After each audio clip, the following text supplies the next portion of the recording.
Pues ya tenemos ese dato de inflación, no deja grandes sorpresas, pero sin lugar a dudas va a presionar y mucho a Jerome Powell, porque seguimos teniendo una inflación muy pegajosa. Seguimos normalizando tasas de inflación más cerca del 3 que del 2%. En definitiva, dato de IPC del mes de diciembre que se queda en el 2,7%, es decir, no da un respiro a Jerome Powell. La inflación no se desacelera. No estamos hablando de una secuencia de desaceleraciones del 2,6, 2,5. De momento sigue ahí anclada. Ya saben que esa referencia de diciembre claramente por encima del 3%. Después teníamos ese impasse de cierre de gobierno federal que no permitió recopilar datos del mes de octubre y teníamos esa referencia del 2,7% en noviembre. Pues bien, se queda sin cambios y vamos ahora sí ya con la subyacente, esa que excluye alimentos frescos y energía por su alta volatilidad y que aquí en este caso también queda, bueno, pues esa curiosidad, ¿no? Que se queda la subyacente por debajo de la general, en este caso dato de IPC subyacente que se sitúa en el 2,6% frente a las previsiones del mercado del 2,7%. Y también respecto al dato anterior del mes de noviembre del 2,7%. Vamos a hacer lectura de este dato de IPC. Vamos a saludar a nuestro siguiente invitado. Vamos a saludar a Víctor Álvaro González, que es director de estrategia de la firma de asesoramiento independiente Next Step Finance. ¿Qué tal, Víctor? Buenos días, buenas tardes. ¿Cómo estáis? Bueno, ¿qué lectura hacemos de este dato de diciembre? ¿Se mantiene sin cambios el dato de inflación? ¿Problemas para Powell? No, porque se mantiene sin cambios, que eso significa que es lo esperado, o sea que lo que tuviera pensado Powell a este respecto, en lo que se refiere al IPC, no cambia, o sea que no es algo, digamos, negativo en ese sentido, pero sí cambia positivamente en el dato más importante, que es la inflación subyacente, que ha salido un poco menor de lo esperado. Estamos de nuevo a 6 décimas del objetivo de la Fed. Y esto es un dato importante porque venimos de todo el periodo en el que se supone que se han ido adaptando las subidas de precios como consecuencia del establecimiento de aranceles por parte de la administración Trump. Y bueno, el mercado esperaba 2,7, ha sido incluso algo menor.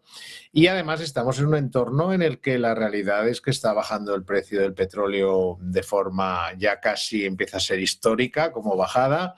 Están bajando los alquileres, en fin, ya veremos los componentes. Pero bueno, resumiendo, no hay sorpresa respecto al IPC, lo cual en los mercados siempre es bueno eso de no news, good news, y hay una sorpresa positiva con respecto al dato de IPC más importante, que es el subyacente, que sale un poquito menor de lo esperado y de alguna manera vuelve a más o menos donde podíamos estar antes de que se produjera, por decirlo así, el efecto aranceles sobre la inflación, que por cierto tampoco ha sido nada del otro mundo. Pues Víctor, déjame un momento que veamos la reacción en los mercados, 30 segundos y enseguida estoy contigo.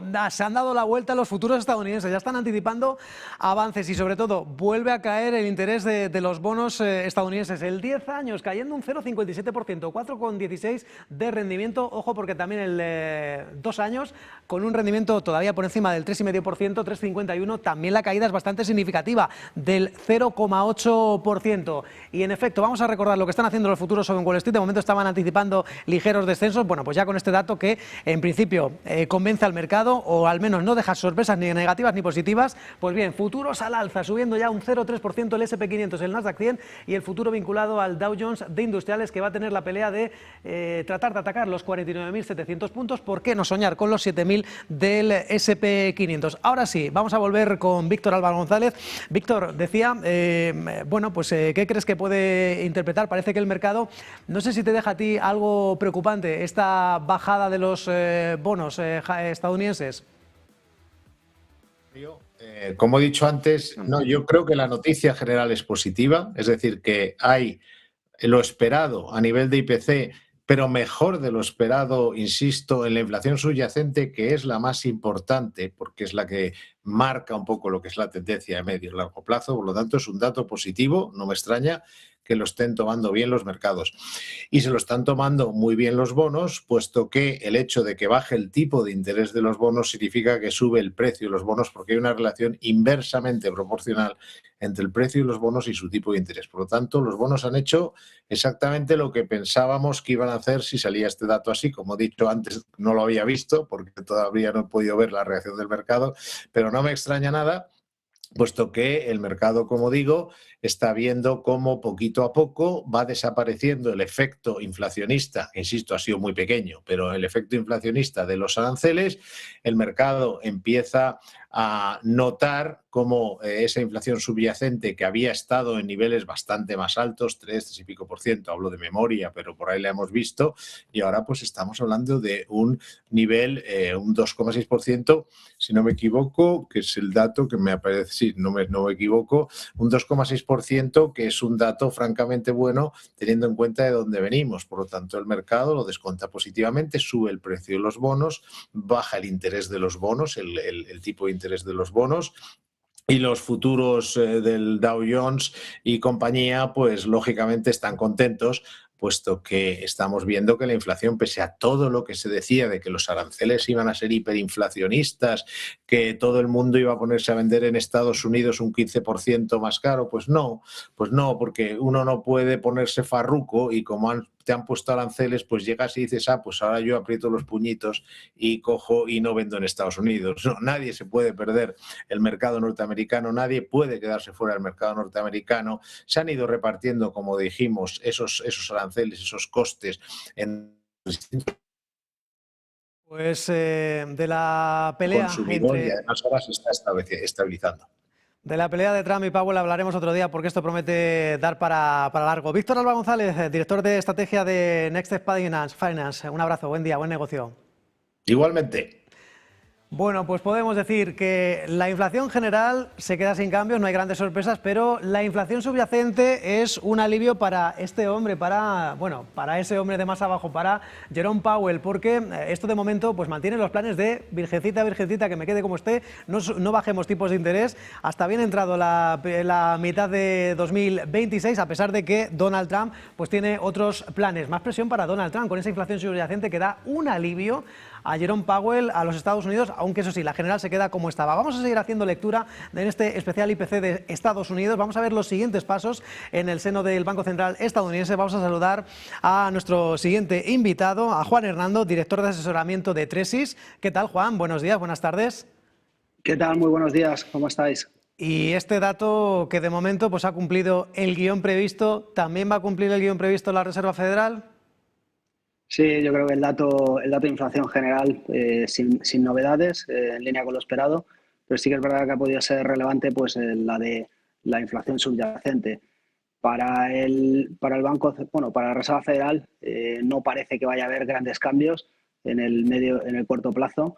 Nosotros sí que creemos pues, que para este año, para 2026, debería haber al menos 2 bajadas, pero bueno, todavía no es el momento. Yo creo que después de las actas de diciembre ya comentaron pues que se iban a dar una pausa. Es verdad, también dentro de las actas pues podemos ver la disensión que hay, no hay una unanimidad en las decisiones y bueno, vamos a seguir viendo cómo evoluciona durante 2026. Sí que es cierto que la inflación es relevante, eso por supuesto, pero parece que últimamente pues le habían dado prioridad a los datos de empleo, ¿no? Entonces, por ahora este dato no cambia la hoja de ruta de Powell mientras esté en el cargo, ni de la Reserva Federal. Cierto, ¿qué te dice que la subyacente esté por debajo de la general, ese 2,6% de la subyacente frente al 2,7% de la general? Pues va un poco en la línea de, nos parece positivo, va un poco en la línea de lo que se está buscando. Veíamos pues como veníamos de tasas subyacentes un poco más elevadas y bueno, pues es cierto que hay que ver luego los componentes, cómo evolucionan, ¿no? Hemos visto pues como recientemente, digamos que la tasa de descenso que está teniendo pues la inflación de servicios es marcada, en cambio la de bienes pues quizá estaba subiendo y en general pues para la inflación lo vemos positivo, pues sobre todo que esta parte de la subyacente haya sorprendido a la baja, nos parece relevante pues de cara a pues tanto al control de la inflación como luego al propio comportamiento que puede tener pues bancos centrales. Juan Hernando, director de asesoramiento de Tresis, gracias por esta lectura. Estaremos muy pendientes del curso de los acontecimientos, también de la Reserva Federal. Buen día, buen negocio y buena tarde. Muchísimas gracias, buenas tardes. Vamos a recordarlo una vez más, tasa de inflación en el mes de diciembre 2,7%, sin cambios respecto al mes de diciembre, tasa de inflación subyacente, la que excluye alimentos frescos y energía por su alta volatilidad, ha dado un pequeño respiro, se desacelera hasta el 2,6%. Hay que recordar que en tasa mensual, que tampoco se lo habíamos hecho demasiado hincapié, en este caso se queda en el 0,3%. Hay que recordar que en noviembre no hubo tasa mensual de inflación, porque ya saben, esta secuencia de 43 días de cierre de gobierno federal no permitió recopilar datos al menos fiables para componer la cifra mensual de la inflación en noviembre. Aquí vemos la secuencia de los datos, como hace un año la inflación estaba claramente por encima del 3%.